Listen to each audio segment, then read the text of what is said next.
What's going on, guys? I did promise the other day that I'd do a overview of the Flysky Noble NB4, and as a comparison, this was the other Flysky remote that I was using. This guy.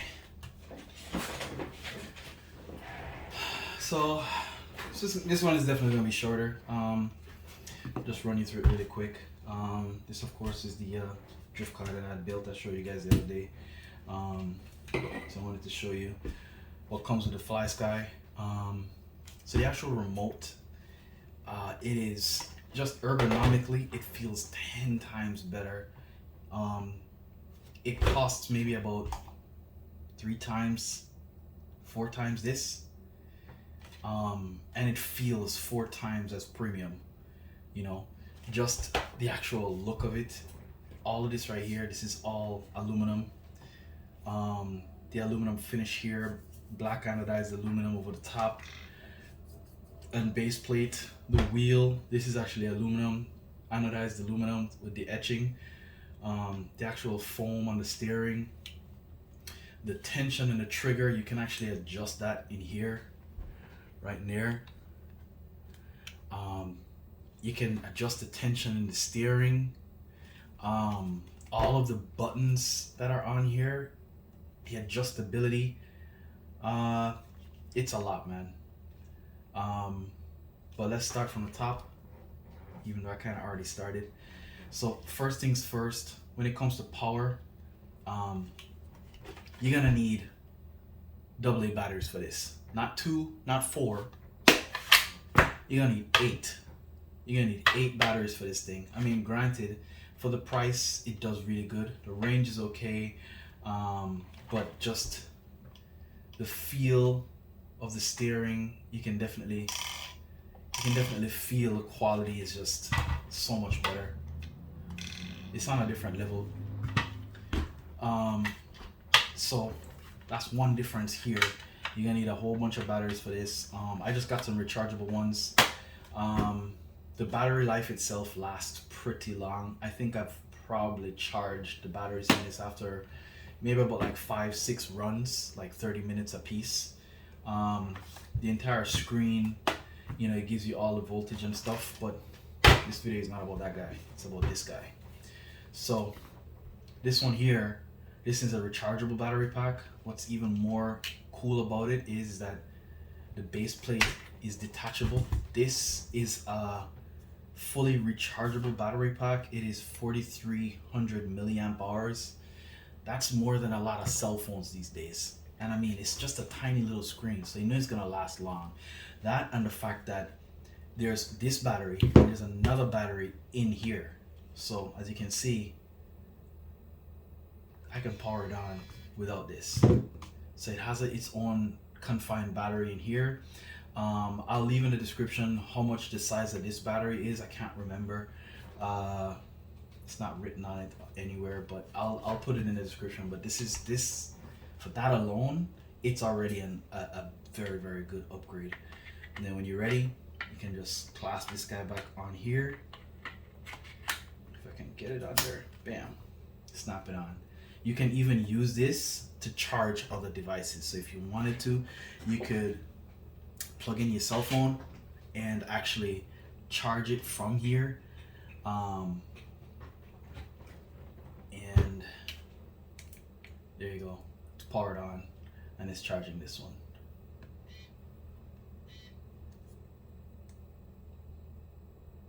You also have different grips, like you have a medium or large grip on the back here.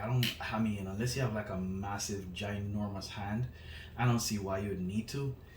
This is just universally a good snug fit for anyone. So I don't know, but the customizability, you know. So next thing, even before looking at when it's actually powered on, you know, you have the adjustability even with the steering here. You could shift this around if you want 180 degrees. Actually, no, I think it's what, 270. It can go even further back. I don't know what degree that is, but you could actually shift that around if you want to, you know, have it left-handed. A lot of the controls are actually on both sides, so it's completely ambidextrous. You can do right or left hand for all of the controls. And then you have all of the buttons on the knob on the actual steering here. Depending on what you're using the control for, you can do it, you know, for touring cars, drift cars, buggies, bashing, whatever. So you can even do it this way. Some people like to control it this way or this way. If you want to keep it out here, you can keep it here, or all the way tucked back here. You can actually do it one-handed if you do that. So that makes it pretty versatile. All right, going into the screen, let me come in a little bit. First thing you're greeted with, let me power it off, power it back on. And as I said in the last video, I kind of turned off all of the audio cues that it has. It has like a whole bunch of them, so I just turned off all of them and just left like the primary battery warning and stuff like that. So you power on, you're greeted with the main screen here. You can change this light if you want to a different color. I think by default it comes in blue, but this guy here, there you go to main screen. So from the main screen, you get the voltage on the battery, you get the receiver. So since the actual car is not on, it's not transmitting anything. That's why you have that red X there, and the actual battery of the remote. Trimming, you can actually change your trims here for channel 3. Channel 4 is just a toggle. So on off. Channel 1 is your steering, so it shows the actual steering input percentages. Channel 2 is your throttle, so it shows the percentage on that, negative and positive for brake and reverse, and go gas. From here you can lock the screen if you want. Hold this down, locks the screen, you can't touch anything, and then you have to go back, hold this, unlocked. Going into the settings, I am not gonna go through all of these settings here because it's a lot. Yeah, focus. It's a lot of settings. I personally don't use all of them. I think the only thing that I primarily use is just to change the model. It can hold, I don't know how many freaking models of different vehicles, 20. You can label it, change your frequency. You can import, export, or even copy to another profile. Change your inputs. So if you want to reverse your steering or reverse your throttle, I guess if you're flying, you'd probably want to change it around, or if you like pushing forward for gas and pulling back for brake, you know, you can do that too, reverse or normal. Or it also depends on your ESC, what it recognizes it as. Endpoint adjustment, that's this. You can set your endpoint adjustments for your servos. You can go through that. Sub trims, don't know what the hell that is. These are your exponentials. If you want to if you want your rate to be, you know, very twitchy, or if you want it to just be gradual, you can change your actual exponential curves on that. And this one is for the throttle, same thing. If you want it to be touchy. ABS, I don't know how the hell that stuff works. I don't mess with this. Timers are pretty good if you're doing lap times. Focus. So you can, I set mine to start and stop on this one and reset with this one, so you can actually configure that as you want to. Next, assign. You can, this is where you assign all the triggers, all the buttons, everything here. So you select one, you change the function, you select what you want that function to be, and you can do either normal, whatever type it is, all of that. I'm gonna leave that as defaults.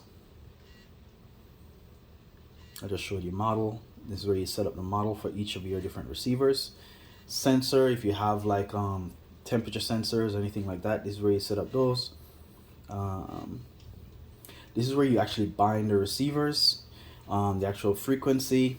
You start the bind set, select what kind of binding it is going to be. You start the bind, and a whole bunch more stuff here. System.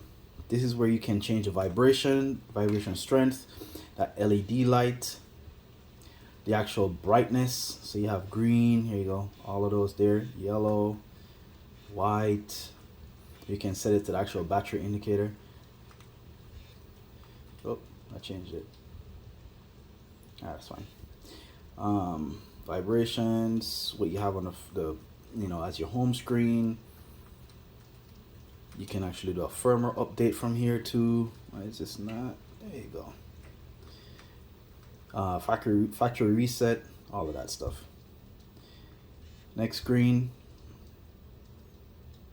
Channel speed, all of this stuff. I don't mess with any of these things here.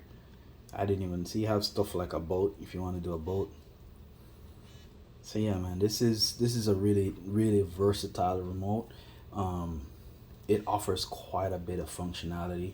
I know I'm not even using 10% of this thing. I just really like it because of the feel, the responsiveness, all the availability, and above all, it has ridiculous range. So that leads me into my next part here. The actual receivers that came with it. The one that I got, it came with two receivers. So it came with this one that actually is the larger one for an extended range, and the shorter one here, which is a tiny one. If you see here, I don't know how well you can see that. This guy in here, that tiny receiver in there is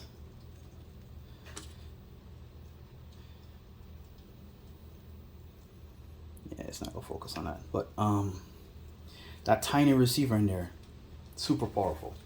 Works well, you know, you're not really going very far for the drift car stuff, but this one here, this is what I'm actually going to be using in the EXB, that other build that I have going on, so that I have all the range.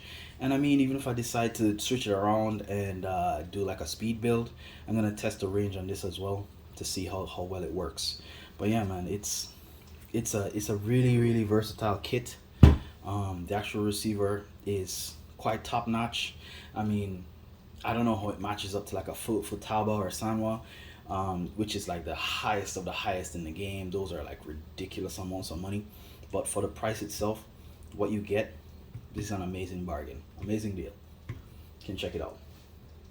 That's all I got. You're most likely gonna see me running this a lot more. So any questions, anything that you think that you want to know about it, let me know. I'll try my best to answer it.